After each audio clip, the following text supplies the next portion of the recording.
welcome back. Today guys, all we're going to be doing is taking off the rear bumper. I've done the front bumper, obviously before, a few times now, but I've never done the rear one, so it's a little bit new for me. It sounds quite easy. You've got two Torx nuts at the top here, two 10mm bolts underneath, and then a couple of screws on each arch, sort of holding the sort of wheel arch lining in, and then a 10mm bolt up in there as well. So it should be 4 10mm bolts, 2 Torx, and about 4 just sort of standard sort of self-tapping screws.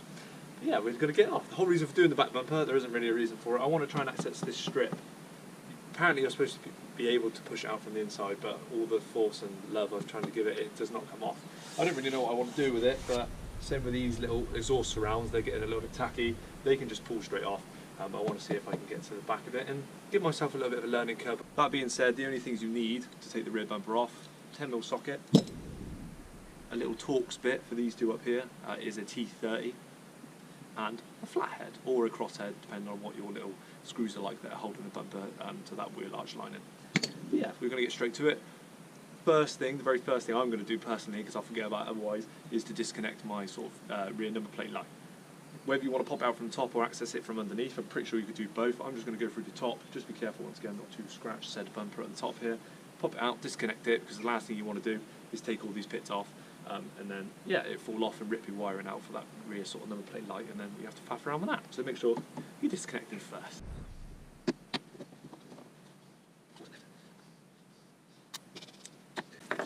So that's unplugged to make sure it's all out the way and loose so it's not going to tug on it.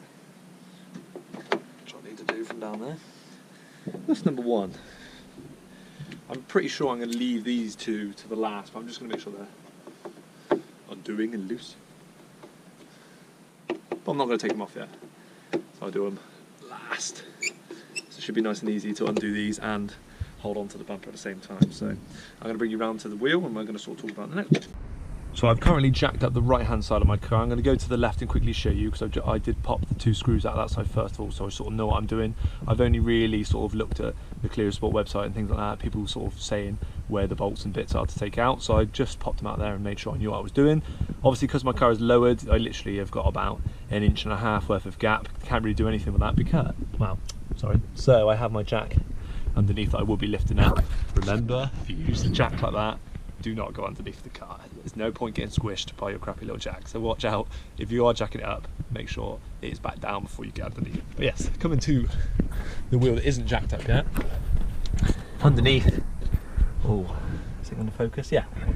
So, little screw, and another little screw just down here.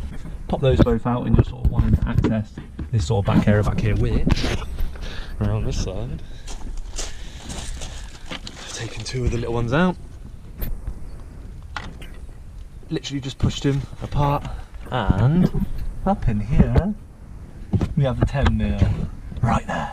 I'm pretty sure that's the one we want to take out. Not 100% admittedly, but I'm pretty sure that's the one we want. Yeah, so not much room to play with,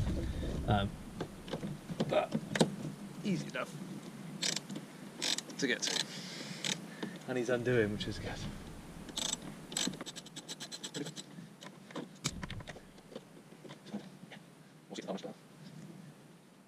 Come on.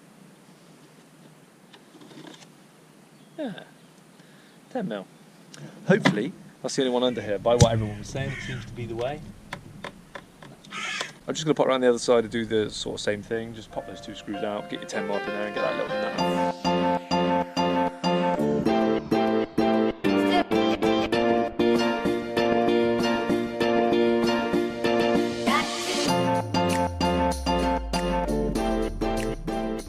So now I've got those 2 10mm out the sides. Remember, take the jack down before you get underneath. Then I'm going to go underneath and take the 2 10mm out under there, and last of all the 2 30 Torx bits, and then hopefully that is it.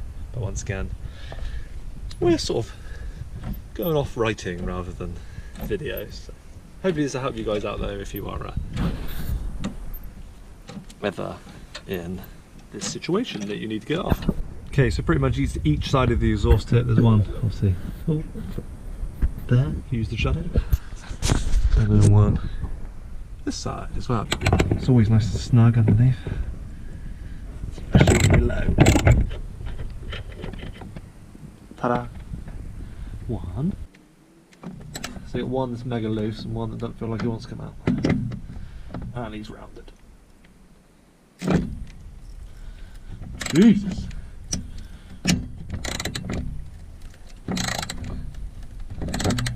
Excuse my cat hands.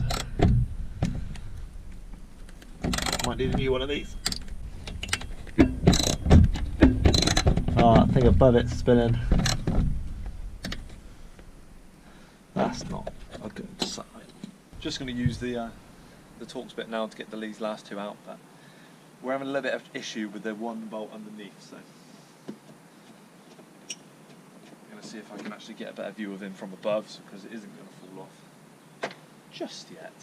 But we'll get these two off and see what's occurring. One of the bolts, as I'm trying to undo the 10mm, there's like a little, God knows what it is above it, but something that it screws into, that is just spinning with it, so it's not coming out. So I don't know if I have to break the top bit or something like that to get it out, but we'll see how this bumper comes off.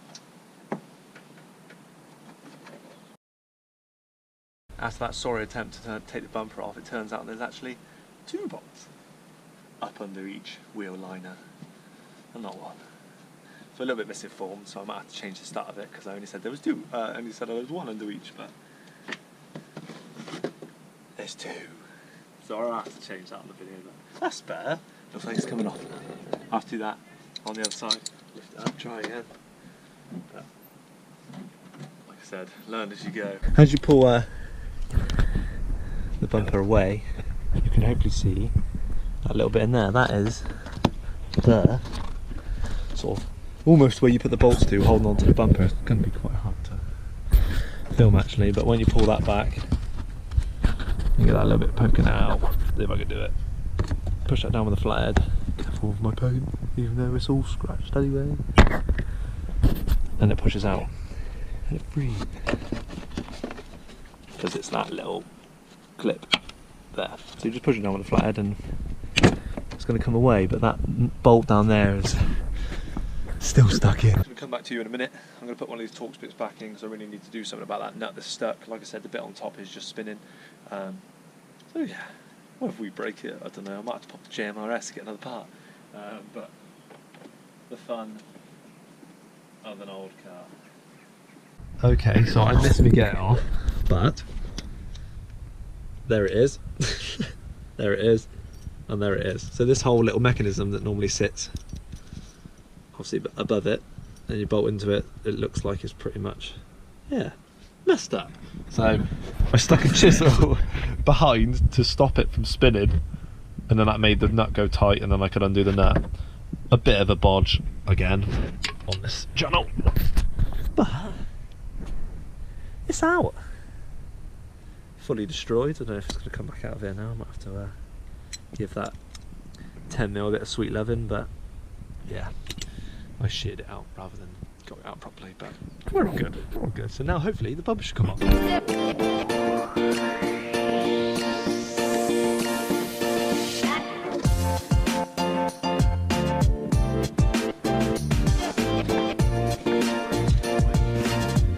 Perfect.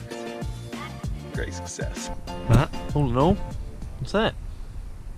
Seen the 2 power flex and the VMAX now. That's quite cool.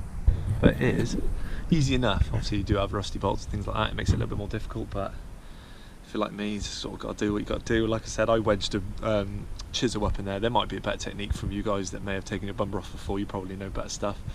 It would have been better if you could have got the car up on the lift and things like that, but I can just about squeeze under there, so it's all right. So guys, I just did a little video then, which I'll probably be posting out on Wednesday, of how to remove these plastic trims from your bumper. If you want to know, check it out on Wednesday, but I'm just going to stick it all back on, put the bumper back on the car, and we are done for today.